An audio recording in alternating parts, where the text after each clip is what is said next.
kwa sababu upo utaratibu mzuri ambao serikali imeshaweka kwamba halmashauri yote ikikusanya mapato yake ina percentage ya kutumia na ya kupeleka kwenye miradi ya maendeleo. 40% kwa 60%. Na zipo halmashauri zingine zinapewa 30 kutokana na ukubwa wa mapato yake, lakini zingine zinapewa mpaka 80. Lakini bado serikali kuu inaongeza ruzuku kwenye matumizi ya kawaida milioni 79 kwa mwaka huu uliofanywa ukaguzi.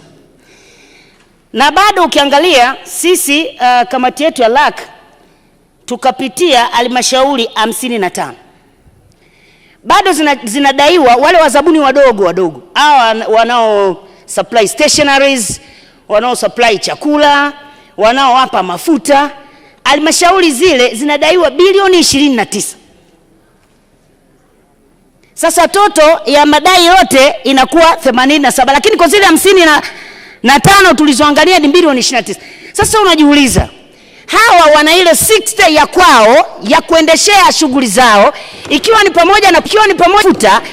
pamoja na kulipa stationery. Lakini ukienda kwenye miradi ya maendeleo inaeleza kabisa fedha ya ufuatiliaji isizidi 5% ya ile fedha nzima ya nini? Ya miradi ya maendeleo inayotekelezwa. Kwa hiyo kule kwenye miradi ya maendeleo kumeshajiseti kwenyewe kwamba atakwenda kuangalia kituo cha afya, shule inavyojengwa, kwa kutumia zile fedha asitumie zaidi ya 5%. Sasa unakuta halmashauri ile imetumia 79, imetumia ile 60% waliokusanya wenyewe, na bado imewakopa mama ntilie chakula, haijawalipa. Hizi hela za OC zinakwenda wapi? Yaani hiki ndio tunachoiomba serikali irudi kule chini, itupe mchanganuo. Hizi hela za OC huwa zinakwenda wapi kwenye halmashauri zetu?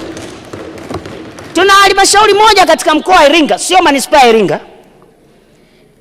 Mama ntilie anadai zaidi ya milioni 150 amelisha chakula kwa mwaka huu wa fedha.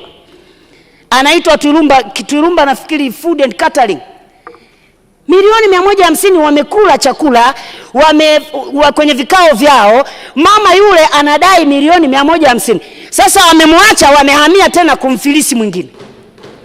Na hii ndio trend kwenye halmashauri nyingi. Tunawauliza, hawa wanaowadai bado wanawahudumia? Wanasema hapana. Sasa ina maana sisi tunapeleka hizi fedha, au serikali inapeleka fedha ikatibue ule uchumi wa watu wetu wa chini, kumbe zinaishia hapa juu kwenye halmashauri, watu wetu hawapati. Na ndio maana malalamiko ya hali ngumu, watu mifukoni hatuna kitu, yanakuwa makubwa. Kwa hiyo sasa tunaomba hii kaangaliwe OC zinatumika vipi, ile inayopeleka serikali. Lakini kuna issue ya ceiling. Kuna halmashauri zenyewe ukiangalia, CAG anasema kwamba halmashauri zitakiwa zikusanye bilioni 911, zimekusanya bilioni 912. Lakini Kigamboni wamekuja, tumewahoji kwenye kamati yetu. Kigamboni wamewekewa ceiling ya bilioni 11, lakini wao wamekusanya 13. Wana exceed bilioni 2.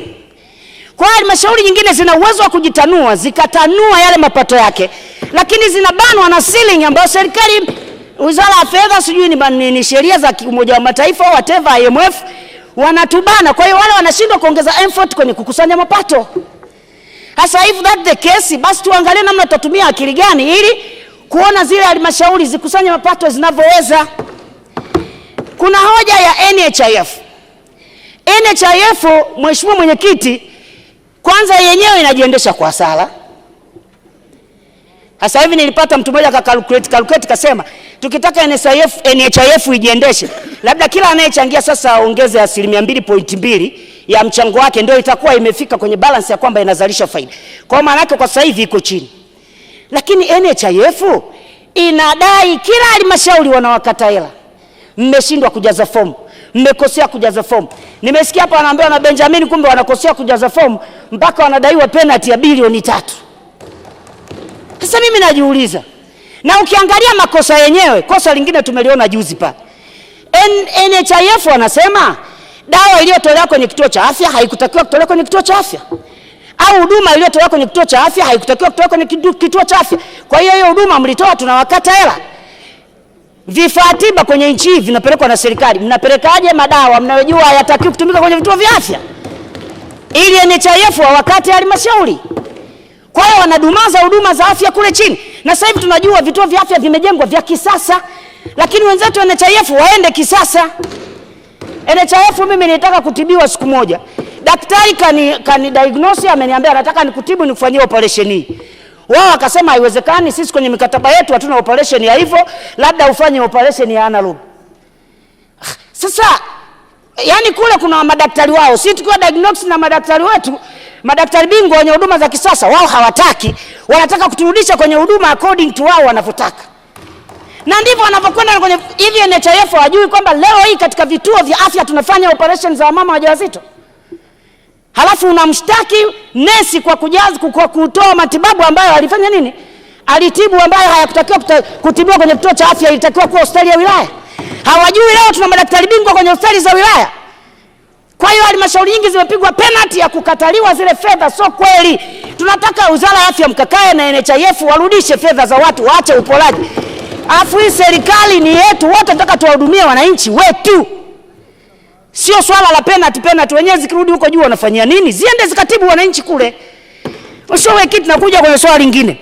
Pamoja na mambo haya niliyoongea, CAG safari amefanya kazi kubwa sana. Amefanya na ukaguzi wa ufanisi kwenye masuala ya afya ya akili kwenye nchi hii. Sasa wote mtakuwa mmesoma fedha, mmesoma makampuni, mmesoma nini, hamjasoma afya ya akili. Tatizo kubwa ni afya ya akili. CAG amesema kabisa mtu yeyote mwenye afya nzuri ya akili anaweza contribute vizuri kwenye nchi yake, kutoa mchango sahihi kwenye jamii. Leo tuna watendaji ambao hawatoi michango sahihi kwa sababu huduma za afya ya akili hazijawekwa msingi kwenye nchi. Leo hii tumekwenda kukagua shule moja Chaturu huko Chaturu.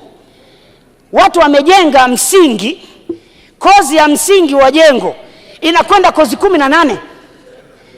Fedha yote imeishia kwenye msingi wa nini?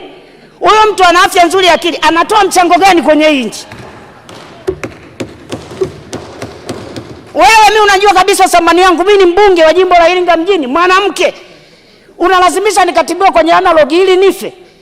Alafu utanipata wapi mtu kama mimi kwenye nchi? Sasa wenzetu nao wana afya nzuri.